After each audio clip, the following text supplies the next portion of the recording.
பிஸ்மில்லாஹிர் ரஹ்மானிர் ரஹீம். சைத்தானுடைய பயானை திருக்குர்ஆனிலே கேள்விப்பட்டிருக்கிறீர்களா? 14வது அத்தியாயத்தின் 22வது வசனம். அந்த சைத்தான் மக்களை பார்த்து செய்கிற பயான். வகால சைத்தானு லம்மா குலியல் அம்ர். அல்லாஹ்வினுடைய தீர்ப்பு தெளிவாக சொல்லப்பட்ட பிறகு சைத்தான் பேசுவான். இன்னல்லாஹ வஅதக்கும் வஅதல் ஹக் வஅதுதுக்கும் ஃபஅஹ்லஃப்துக்கும். அல்லாஹ் உங்களுக்கு ஒரு வாக்கு தந்தான், நானும் உங்களுக்கு ஒரு வாக்கு தந்தேன். அல்லாஹ் கொடுத்த வாக்கில் அல்லாஹ் உண்மையானான், நான் என்னுடைய வாக்கில் உங்களுக்கு மாறு செய்து விட்டேன். அல்லாஹ்வும் வாக்கு கொடுத்தான், நானும் வாக்கு கொடுத்தேன்.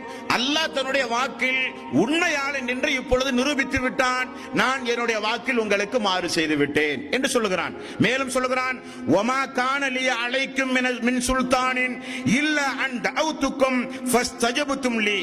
நானும் உங்களை அழைத்தேன், அல்லாஹ் உங்களை அழைத்தான். என்னை அழைத்து என்னை நீங்கள் பின்பற்றினீர்களே, உங்களுக்கு நான் மாறு செய்து விட்டேன். என்னுடைய அழைப்பை ஏற்றுக்கொண்டீர்கள் என்பதை தவிர இந்த நாளில் என்னை யாரும் திட்டவெல்லாம் கூடாது. யார்? சைத்தான் சொல்லுகிறான், யாரும் என்னை திட்டாதீர்கள். மேலும் சொல்லுகிறான், ஃபலா தலூமூனி வலூமு அன்ஃபுஸக்கும். என்னை யாரும் ஏசாதீர்கள், உங்களை நீங்களே ஏசிக்கொள்ளுங்கள். உங்களை நீங்களே ஏசிக்கொள்ளுங்கள், என்னை யாரும் ஏசாதீர்கள். இன்னி கஃபர்து பிமா அஸ்ரக்துமூனி மின் கபல்.